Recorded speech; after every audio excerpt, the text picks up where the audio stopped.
hari kawan, hari yang cerah untuk kembali belajar, menyongsong masa depan. Lingkungan bersih, nyaman dan asik, belajar menyenangkan tanpa Bapak Muhammad Saifuddin SPD IMB. Yang saya hormati Bapak Ibu Guru peserta diseminasi budaya positif oleh CGP Angkatan 9 Bu Jastiviani SPD serta teman-teman dari Bapak Ibu Guru dari SD yang lain. Marilah kita panjatkan puji syukur kehadirat Allah Subhanahu wa Ta'ala, karena di siang hari yang sangat panas ini kita masih bisa berkumpul untuk melaksanakan diseminasi budaya positif yang akan dilaksanakan oleh Bu Jastiviani. Susunan acara untuk hari ini, yang pertama adalah pembukaan, yang kedua sambutan dari Bapak Kepala Sekolah SDN 4 Nanggu, yang ketiga pemaparan materi modul 1.4 tentang budaya positif oleh Bu Jastiviani SPD CGP Angkatan 9 Kabupaten Grobogan. Yang keempat diskusi dan tanya jawab. 5 refleksi tanggapan dari peserta diseminasi. Yang keenam foto bersama. Marilah kita buka acara ini dengan bacaan basmalah bersama-sama. Acara berikutnya sambutan dari Bapak Kepala Sekolah SDN 4 Nanggu kepada beliau Bapak Muhammad Saifuddin SPD IMB. Waktu dan tempat kami bersih. Acara berikutnya pemaparan materi modul 1.4 tentang budaya positif oleh Bu Jastiviani SPD CGP Angkatan 9 SDN 4 Nanggu Kabupaten Grobogan. Waktu dan tempat kami persilakan.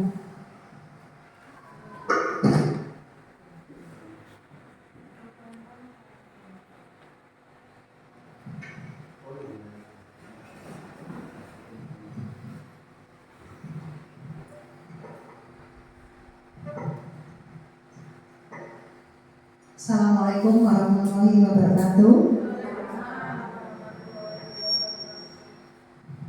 Yang terhormat Kepala SD Negeri 4 Lampung Bapak Muhammad Saifuddin SPD IMB.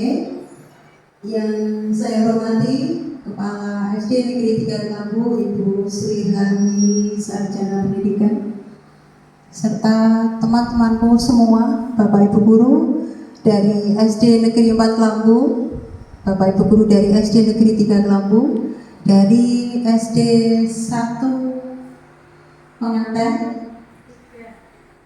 dari SD Negeri 3 Penganten dan SD 2 Penganten. Terima kasih atas kehadiran Bapak Ibu Guru semua.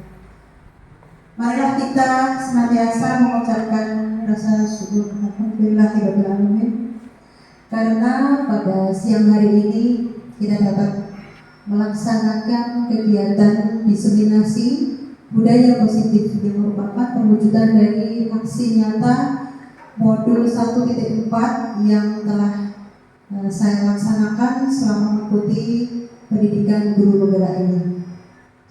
Berikutnya selawat serta salam kita aturkan kepada junjungan Nabi Agung Muhammad SAW. Semoga kita mendapatkan syafaatnya di yaumul qiyamah. Amin.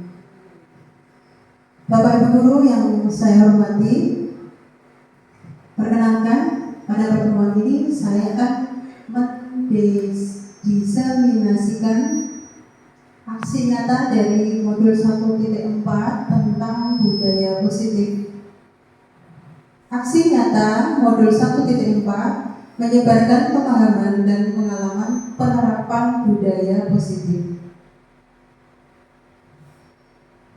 Kami ucapkan selamat datang di SD Negeri 4 Lampung, para Bapak Ibu Guru hebat. Mari belajar bersama, berkolaborasi, saling mendukung demi mewujudkan disiplin positif. Perkenalkan, nama saya Jastiviani, Sarjana Pendidikan.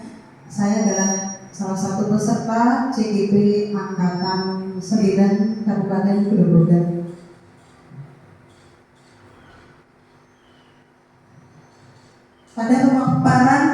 ini konsep utama yang akan saya sampaikan ada beberapa, yaitu yang pertama perubahan paradigma belajar, kemudian ada disiplin positif, teori kontrol, motivasi perilaku manusia, hubungan dan penghargaan, kebutuhan dasar manusia, posisi kontrol guru, keyakinan kelas, kemudian yang terakhir adalah segitiga restitusi.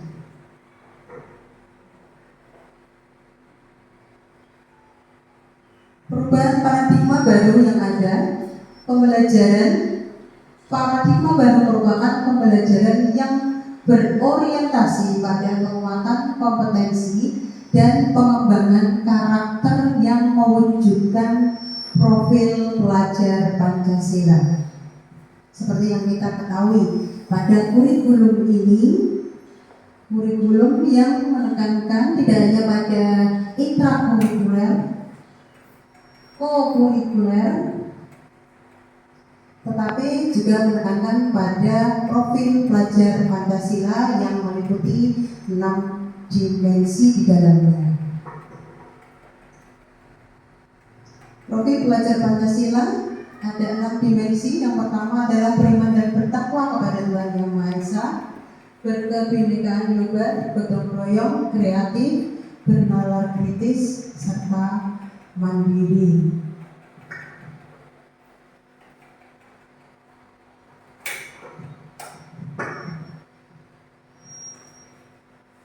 Pada pembelajaran berdasarkan filosofi Ki Hajar Dewantara, kita memastikan bahwa praktek pembelajaran itu adalah berpusat pada siswa, karena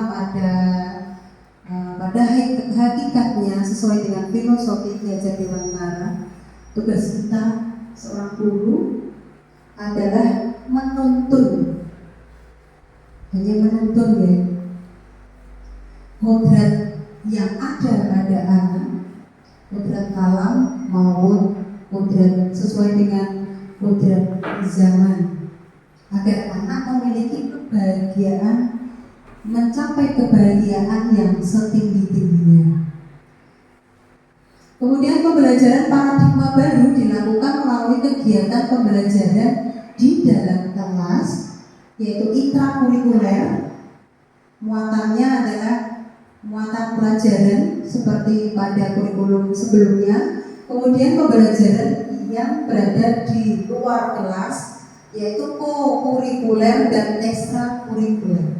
Kokurikuler di dalamnya adalah kegiatan P5. Pembelajaran intrakurikuler dilakukan secara terdiferensiasi, sehingga peserta didik memiliki cukup waktu untuk mendalami konsep dan menguatkan kompetensi. Ini tadi pemaparan tentang paradigma baru pembelajaran. Kemudian berikutnya adalah tentang disiplin positif. Makna kata disiplin sebagai sesuatu yang dilakukan seseorang pada orang lain untuk mendapatkan kepatuhan. Kita cenderung menghubungkan disiplin dengan ketidaknyamanan. Jadi yang ada di pikiran kita, kalau disiplin itu sesuatu yang sangat mengatur kita, kadang menimbulkan ketidaknyamanan. Sebagai seorang pendidik, tujuan kita adalah menciptakan anak-anak yang memiliki disiplin diri. Mereka bisa berperilaku dengan mengacu pada nilai-nilai kebajikan universal dan memiliki motivasi intrinsik dari dalam dirinya, bukan motivasi dari ekstrinsik. Disiplin positif merupakan salah satu cara penerapan disiplin yang bertujuan untuk menumbuhkan kesadaran serta memberdayakan anak untuk melakukan sesuatu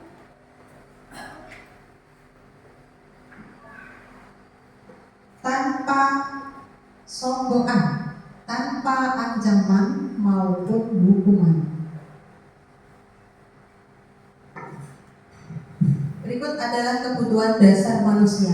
Jadi tidak hanya anak-anak didik kita yang memilikinya, kita pun juga memiliki kebutuhan dasar manusia. Semuanya. Yang pertama, kebutuhan untuk bertahan hidup. Kedua, kebutuhan akan kasih sayang dan rasa diterima.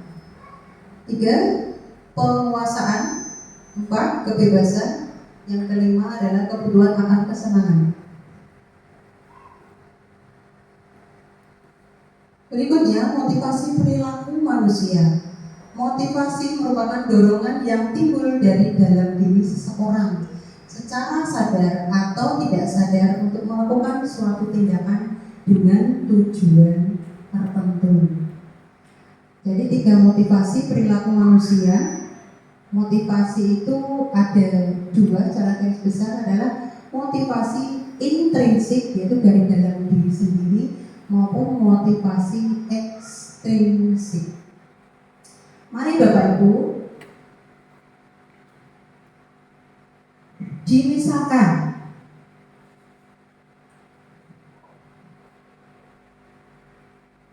Yang saya Tuhan,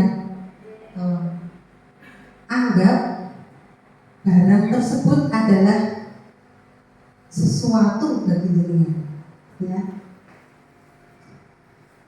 Lalu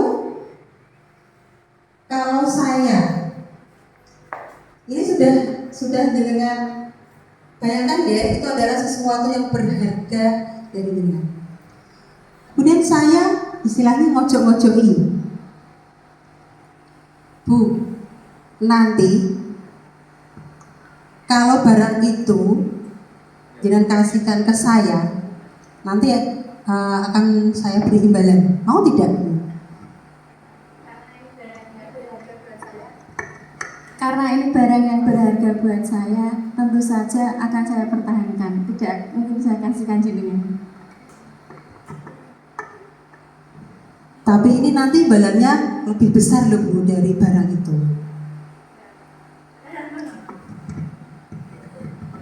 Tidak apa-apa, Bu. Mungkin barang yang lebih besar itu belum tentu kegunaannya bermanfaat buat saya.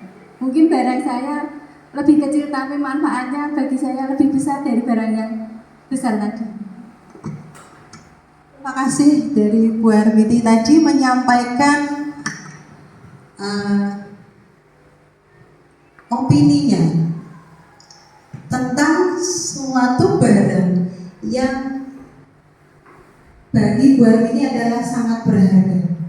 Bu Hermiti tadi sudah menyampaikan motivasinya secara intrinsik, bahwa dari sesuatu yang telah dimiliki tersebut adalah sangat berharga. Ini yang kita harapkan nantinya kepada peserta didik kita, bahwa peserta didik kita harus memiliki motivasi intrinsiknya sendiri untuk melakukan nilai-nilai kebajikan universal nantinya yang berhubungan dengan disiplin positif. Motivasi perilaku manusia selain dari intrinsik adalah yang pertama itu ekstrinsik, untuk menghindari ketidaknyamanan dan hukuman. Biasanya anak-anak itu melakukan disiplin, motivasi yang pertama.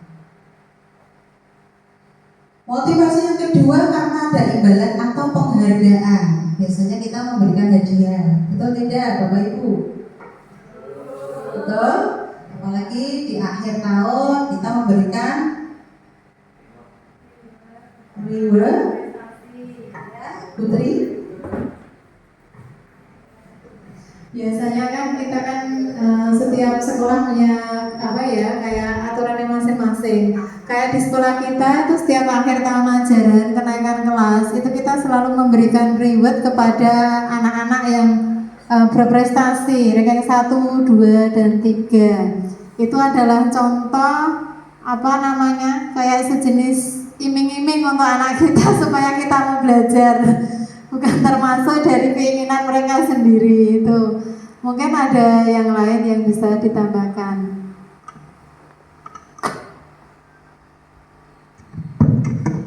Terima kasih.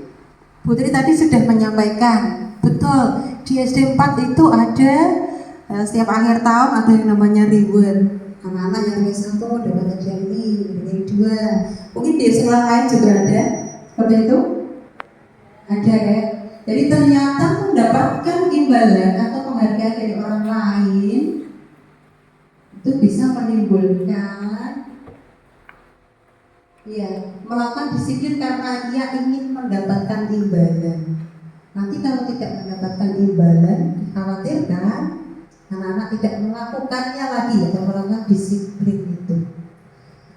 Yang ketiga, menghargai nilai-nilai kebajikan diri sendiri. Ini tadi yang contoh yang sudah disampaikan oleh Bu Harmini, bahwa Bu Harmini tadi menghargai nilai-nilai kebajikan yang sudah Bu Harmini sendiri punyai. Jadi dia tidak terpengaruh oleh ajakan orang lain. Berikutnya kita bedakan konsep disiplin dengan identitas gagal. Ketika kita memberikan hukuman itu sifatnya adalah menyakitkan, tidak nyaman, siswa takut, memaksa, siswa menyembunyikan kesalahannya, kemudian siswa akhirnya menjadi rendah diri. Itu kalau kita memberikan hukuman. Sedangkan kalau kita memberikan penghargaan itu sifatnya sementara, tidak efektif, merusak hubungan. Kadang ada anak yang diberi, ada yang lain ini. Kemudian mematikan kreativitas, menghukum dengan sistem ranking. Itu bagi anak yang akademiknya bagus. Sedangkan anak yang akademiknya kurang bagus, tapi dia bagus di bidang yang lain, akhirnya timbul rasa minder, ada rasa iri juga. Kemudian ada merampas hak menghargai dirinya. Kemudian konsekuensi. Jadi ini ada 4 istilah nanti ya. Hukuman, yang kedua tadi penghargaan, yang ketiga konsekuensi, yang keempat adalah restitusi. Pada konsekuensi sifatnya adalah jangka pendek, perlu monitoring berkelanjutan, harus ada stimulus respon, siswa menghormati peraturan, kehindaran waktu untuk merenungi kesalahan. Itu kalau kita menerapkan konsekuensi. Misal ada anak yang terlambat sekolah, konsekuensinya karena kamu terlambat sekolah, lari keliling lapangan 3 kali. Itu contoh ya. Jadi akan berdampak seperti ini. Sifat-sifatnya ini jadi konsekuensi. Berikutnya adalah restitusi. Penerapan disiplin dengan restitusi memiliki sifat siswa bertanggung jawab untuk perilakunya, fokus pada pemecahan masalah jangka panjang, siswa menghormati dirinya dan orang lain, kemudian dirinya sendiri yang memegang kontrol sepenuhnya, kemudian siswa akan bersemangat untuk memperbaiki kesalahan. Kira-kira dari 4 kriteria tersebut, mana yang sebaiknya kita pilih atau kita lakukan? Monggo.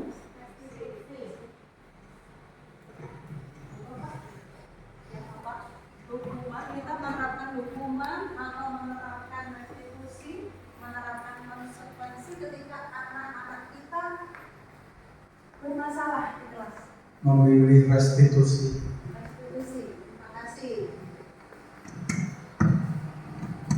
Jadi Pak Slamet memilih restitusi. Ada yang lain boleh menyampaikan, boleh konsekuensi, hukuman juga perlu Bu, boleh. Jadi nanti akan kita bahas restitusi ya. Lanjut, apa itu pengertian restitusi? Jadi disiplin dengan pendekatan restitusi.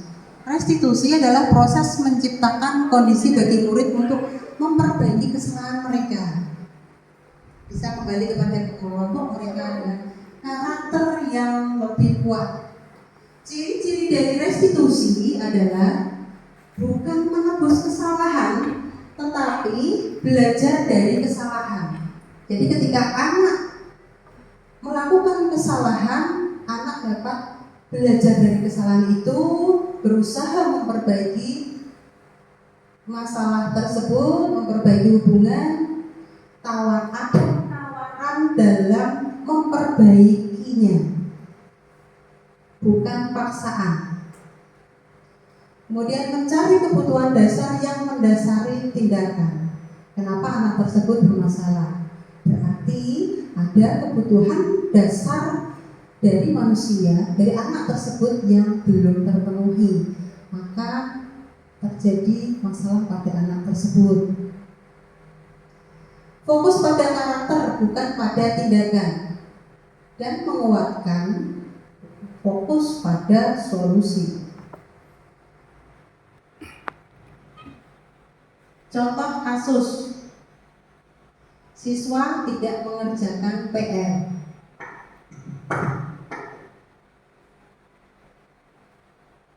Disiplin dalam bentuk hukuman, guru menghukum siswa tersebut dengan hormat bendera selama 10 menit.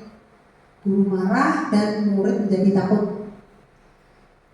Pada disiplin konsekuensi, guru memberikan konsekuensi untuk mengerjakan PR-nya saat jam istirahat atau dikerjakan 3 kali lipat. Misalnya, guru tegas dan siswa menghormati peraturan. Pada disiplin restitusi, guru menanyakan keyakinan kelas atau dirinya dan membantu siswa menyelesaikan masalahnya. Guru terbuka dan siswa menghormati dirinya dan orang lain. Ini perbedaan dari ketiga disiplin tersebut. Berikutnya adalah 5 posisi kontrol kita sebagai guru dalam menangani masalah pada anak. Yang pertama, penghukum. Yang kedua, pembuat rasa bersalah. Yang ketiga, posisi kita adalah sebagai teman. Yang keempat, pemantau. Yang kelima, sebagai manajer. Ini 5 posisinya. Sekarang ada gambaran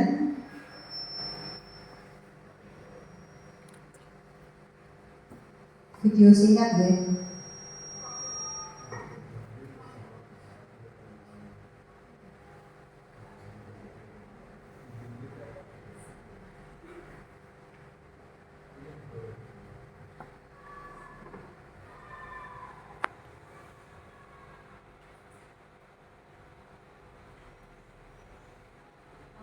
Membedakan dari 5 posisi kontrol tersebut, mari kita simak video tersebut.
posisi sebagai penghukum.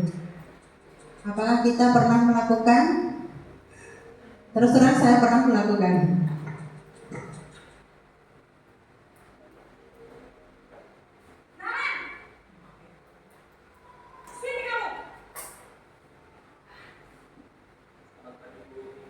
Selalu terlambat. Kamu deh, pasti terlambat. Apa?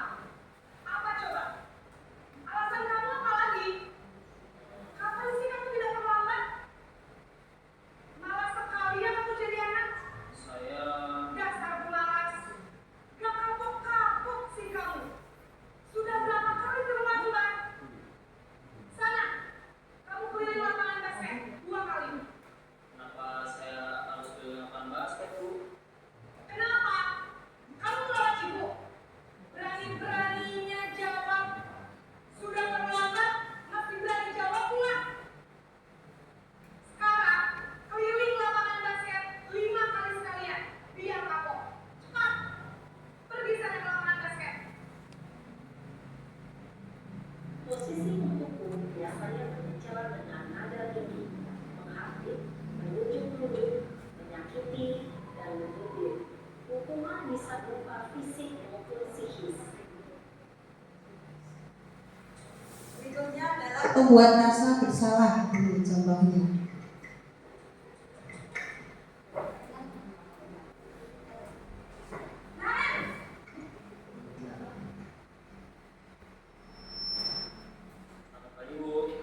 Naren. Kamu kenapa terlambat lagi, nak? Ya Tuhan, Naren. Kamu senang ya bikin ibu susah ya?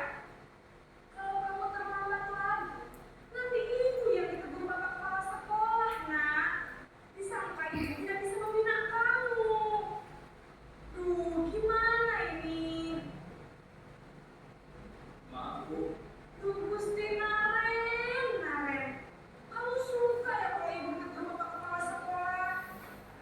Terus, sekarang ibu harus tulis apa ini di buku absen? Ini kamu sudah sering terlambat loh. Ibu harus apa coba? Ya sudah, lain kali jangan bikin ibu susah lagi ya, nak ya. Ibu tidak akan kuat lagi kalau kamu begini terus. Bisa jantungan kalau ibu ditegur bapak kepala sekolah. Sana cepat ke kelas.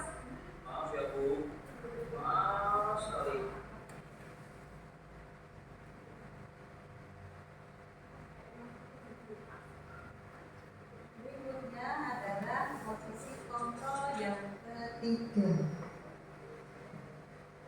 Naren!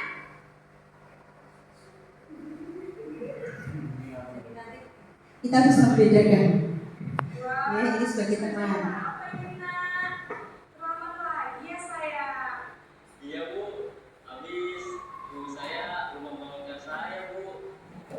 Kamu malah menyalahkan ibu kamu. Kamu bukannya anak yang paling kencang. Kok terlambat sih?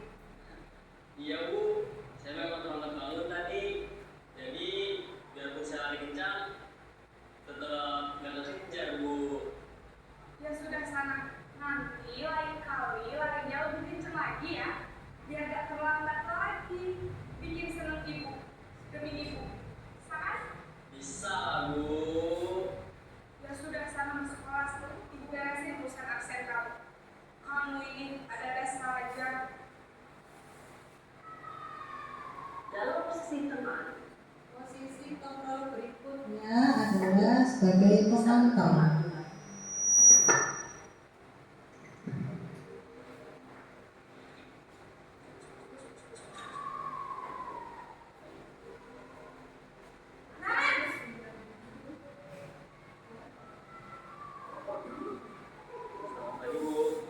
Naren, apa peraturan sekolah kita tentang jam berapa kita harus masuk sekolah, nak? Harus di sekolah jam 7, Bu. Iya betul. Sekarang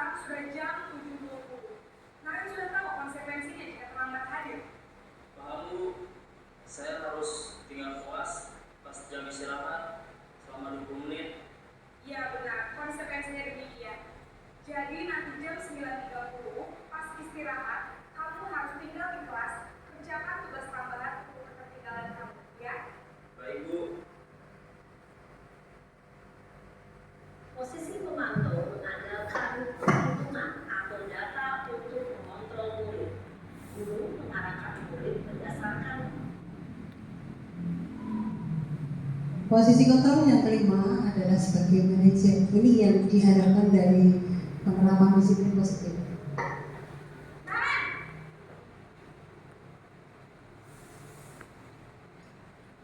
Pagi, Bu. Selamat pagi, Naren. Maaf, Bu. Saya terlambat. Iya, sekolah masuknya jam 7, sekarang sudah jam 7.20. Jadi sekarang bagaimana ini, Naren? Maaf, Bu. Saya lupa setel alarm saya semalam. Baiklah, menurut kamu, keyakinan sekolah yang mana yang perlu kamu tingkatkan? Menghargai diri sendiri dan orang lain mungkin ya, Bu. Setuju. Jadi, apakah Naren meyakini prinsip saling menghormati tersebut? Iya, Bu. Saya meyakininya. Apakah Naren bersedia memperbaiki masalah keterlambatan ini? Bersedia, Bu. Bagaimana kamu akan memperbaiki masalah keterlambatan ini? Saya akan coba untuk tidak lupa menyetel alarm saya, Bu. Baik, kalau kalian belum kenal alarm di rumah, ada orang yang kira-kira bisa bantu mengingatkan tidak? Ada, Bu. Kata saya, Kak Emma. Ada lagi selain Kak Emma? Selain Kak Emma, ada ibu saya. Baik, jadi yang mengingatkan Naren adalah Kak Emma dan ibu kamu ya. Kira-kira akan mulai start alarm kapan nih, Naren? Setelah pulang sekolah, akan segera saya lakukan. Baik, jadi Naren akan setel alarm untuk bangun besok pagi dan akan diingatkan oleh kakak dan ibu dan Naren ya. Ada lagi yang mungkin perlu dilakukan, Naren, agar tidak terlambat bangun lagi. Tidak ada, Bu. Baik, Naren, terima kasih untuk kerjasama kamu. Sekarang kamu perlu kembali ke kelas untuk belajar. Baik, Bu. Terima kasih.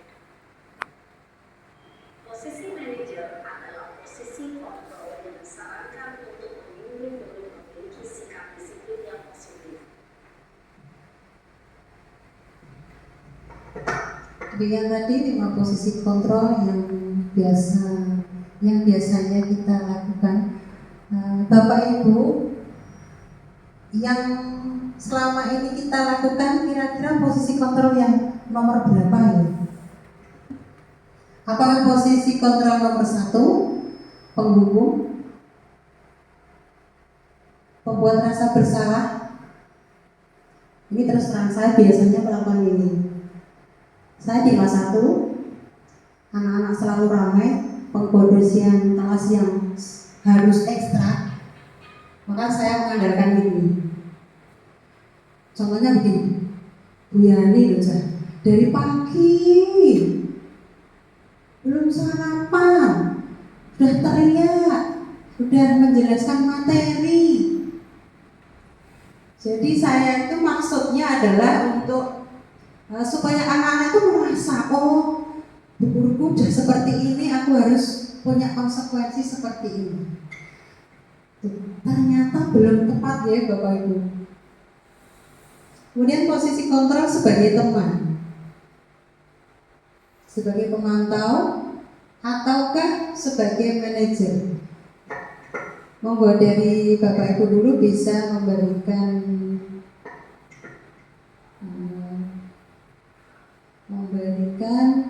sedikit pengalamannya.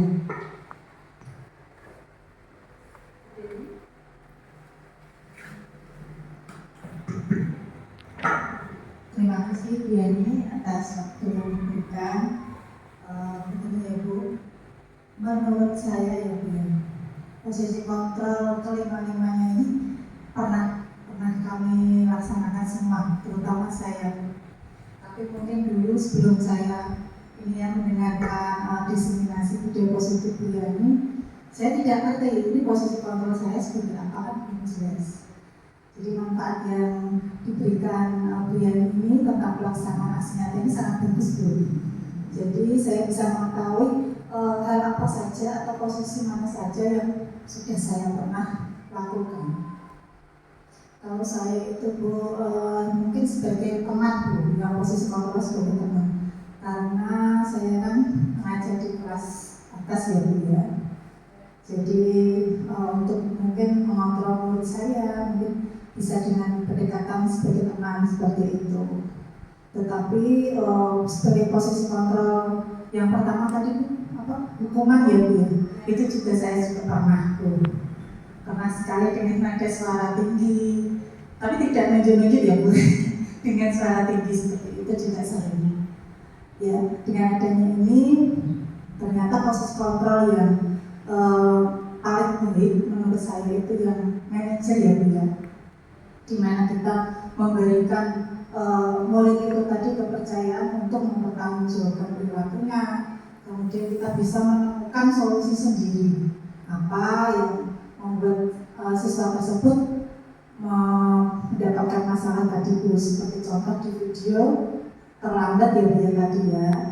Nah, menurut saya seperti ini dulu Bu yang saya dapat sampaikan. Terima kasih Bu Yani. Terima kasih. Tadi Bu Dewi sudah menyampaikan sedikit pengalamannya tentang 5 posisi kontrol guru yang pernah dilaksanakan. Jadi Bu Dewi sudah pernah melaksanakan kelima-limanya ya.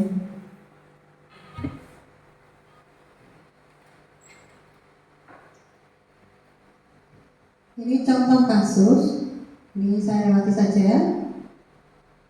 Lalu kita menuju ke keyakinan kelas.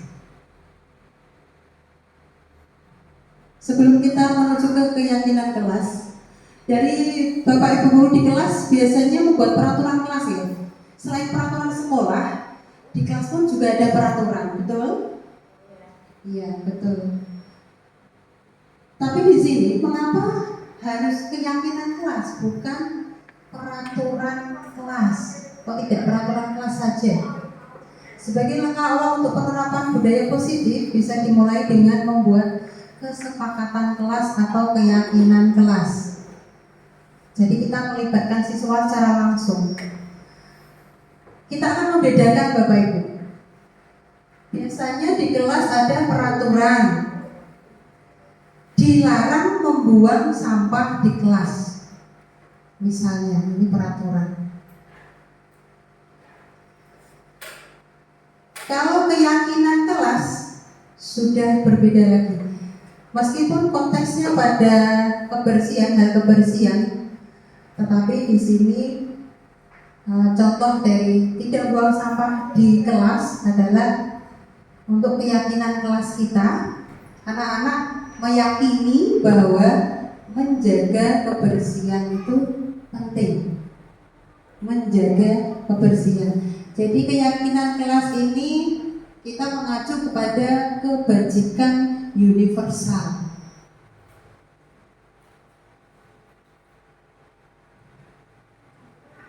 Berupa pernyataan universal dibuat dalam bentuk positif, hendaknya tidak terlalu banyak, sesuai dengan kondisi kelas dan sekolah agar mudah diterapkan. Semua warga sekolah atau kelas dilibatkan. Ini contoh keyakinan kelas yang dibuat, yang saya buat di kelas 1 cukup 3 keyakinan kelas Bapak. Yang pertama tentang kebersihan, menjaga kebersihan. Yang kedua saling menghormati. Yang ketiga adalah tertib. Karena anak-anak kelas 1 sering kadang kalau saya tinggal 5 menit itu sudah gaduh, sudah bertengkar. Jadi cukup 3 keyakinan yang saya buat, yaitu tentang kebersihan, kemudian saling menghormati, yang ketiga adalah ketertiban. Nanti dari poin tersebut bisa dijabarkan.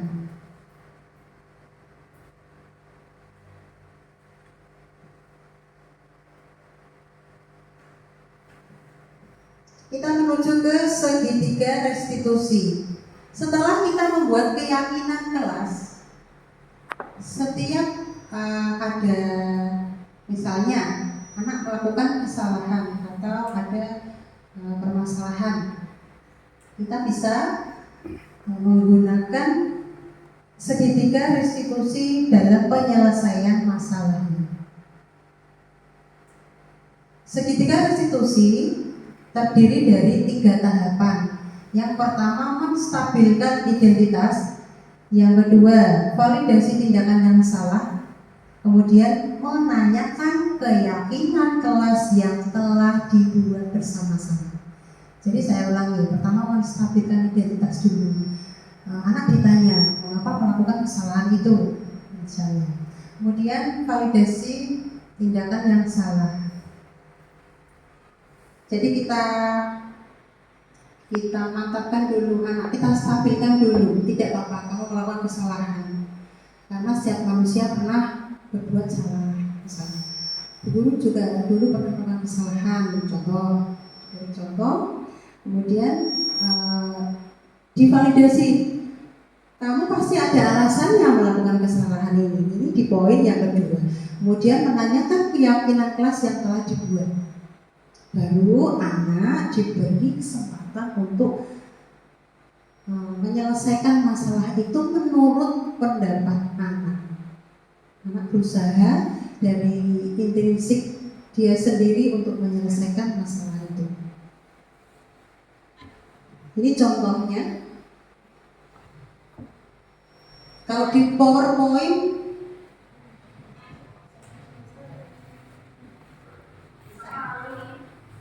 ini salah satu contoh penerapan. Ini ceritanya adalah ada murid saya. Jadi sebelum bel masuk itu mainan sedotan plastik diadu gitu dengan 2 anak sampai putus. Kalau putus berarti kalah. Nah, sampahnya berserakan. Sampai ada bel 5 kali berbunyi harus ke lapangan, sampahnya dibiarkan begitu saja. Jadi ini penanganannya sesuai dengan segitiga restitusi.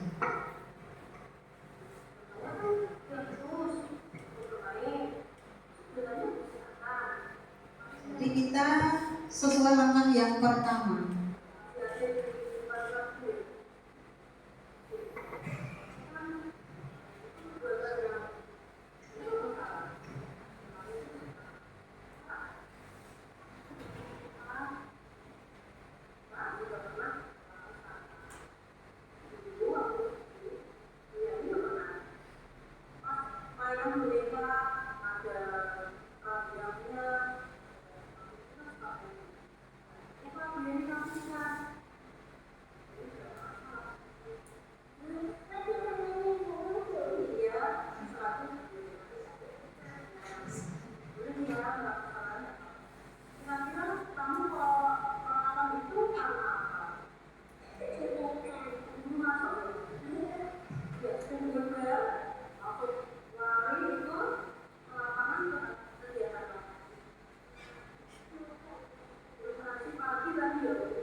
Jadi tahapan tadi yang saya lakukan adalah menstabilkan identitas dengan menyatakan bahwa kita semua pernah melakukan kesalahan, kemudian tanya alasannya, kemudian menanyakan dan menanyakan solusi ke anak itu sendiri.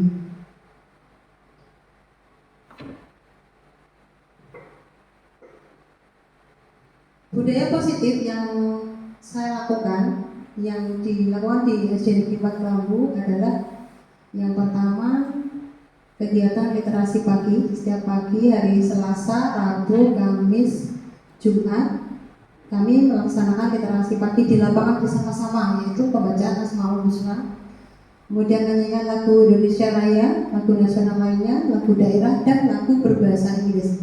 Dan ini kami berikan kesempatan untuk anak-anak dalam memimpin kegiatan literasi ini, karena kami juga punya tujuan untuk meningkatkan kemandirian siswa dalam hal percaya diri, dalam elemen percaya diri. Berikutnya menerapkan kemudian sportif dalam kegiatan olahraga dan menumbuh kembangkan karakter profil pelajar Pancasila. Di semester ini kami melaksanakan P5 dengan tema kewirausahaan. Penerapan budaya positif di SD Negeri 4 Kelambu lainnya adalah meningkatkan nasionalisme dengan mengikuti upacara bendera. Tadi penerapan segitiga restitusi sudah, kemudian ada ini kasus yang kedua, hampir sama tadi Bapak Ibu. Jadi secara garis besar budaya positif itu kita laksanakan mulai dari dengan pembentukan keyakinan kelas. Jadi peraturan-peraturan yang ada di kelas kita perlu kita ubah menuju keyakinan kelas. Ya. Dari keyakinan-keyakinan yang sudah dimiliki, sudah diyakini tiap anak, maka setiap nanti ada masalah kita kembalikan, kita ingatkan anak apa keyakinan kelas yang sudah kita setujui bersama. Kemudian mencari solusinya.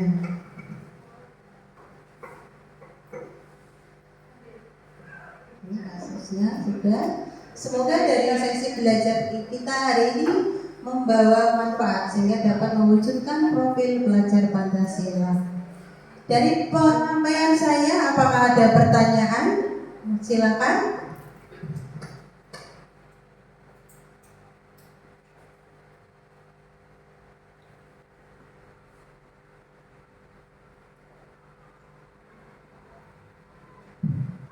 Untuk menuju pada budaya positif, apakah ada yang perlu disampaikan atau ada tambahan selain pertanyaan?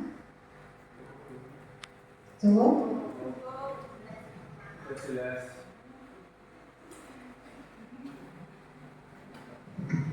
Ya, terima kasih. Demikian tadi penyampaian diseminasi budaya positif yang saya laksanakan di SD Negeri 4 Kelambu. Terima kasih atas perhatiannya dan mohon maaf apabila ada kesalahan. Wabillahi taufiq wal hidayah. Wassalamualaikum warahmatullahi wabarakatuh.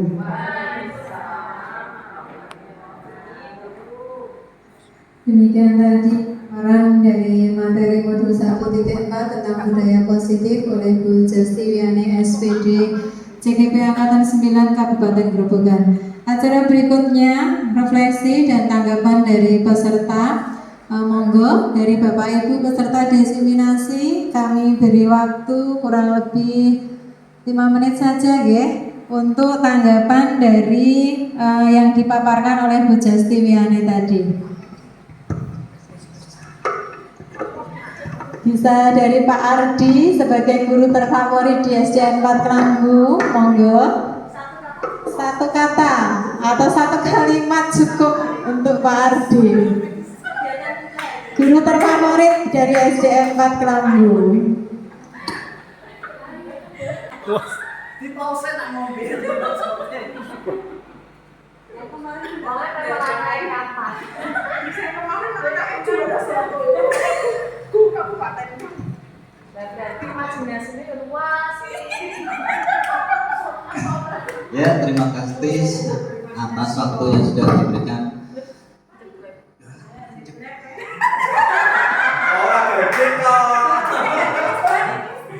Ya, untuk kegiatan hari ini sangat bermanfaat sekali bagi kita semua. kita tahu tentang adanya ini ya.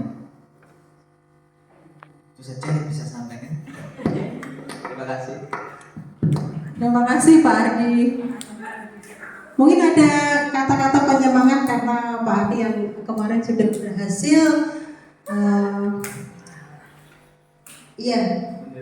berhasil dalam menerapkan salah satu budaya positif.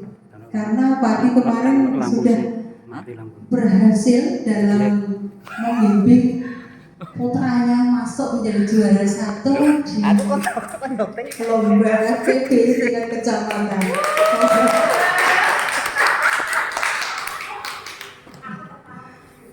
Ada Pak yang perlu disampaikan deh, kalimat penyemangatnya adalah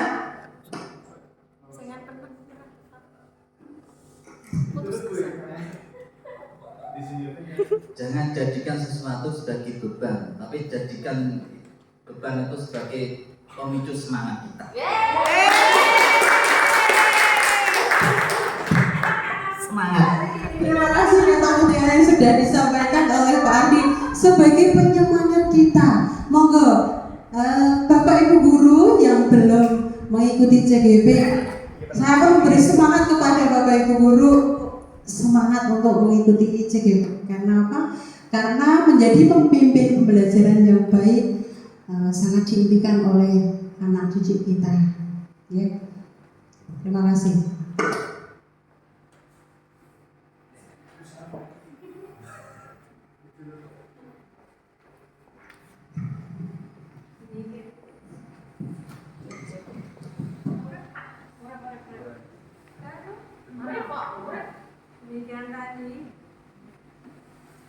Demikian tadi paparan materi dari modul 1.4 tentang budaya positif oleh Bu Jastiani SPD CGP Angkatan 9 Kabupaten Grobogan. Semoga dari paparan yang sudah disampaikan oleh Bu Jastiani ini kita dapat mengambil pembelajaran dari ini, di mana posisi kita baik dari 5 posisi kontrol sebagai seorang guru. Mungkin saya sendiri kelimanya pernah saya terapkan. Bahkan apalagi saya mengajar di kelas tinggi, itu butuh butuh tenaga yang lebih ekstra, jadi lebih saya terapkan di kelas saya. Dan semoga dari paparan Bu Jastiani ini membawa manfaat untuk kita semua, dan bagi teman-teman yang belum ikut dalam pendidikan guru penggerak, silakan untuk ikut mendaftar supaya nanti kita bisa sebagai agen transformasi pendidikan menuju pendidikan yang lebih baik lagi dan merdeka belajar. Terima kasih, sekian dari saya. Wassalamualaikum warahmatullahi wabarakatuh. Untuk acara berikutnya adalah sesi foto bersama. Monggo Bapak Ibu.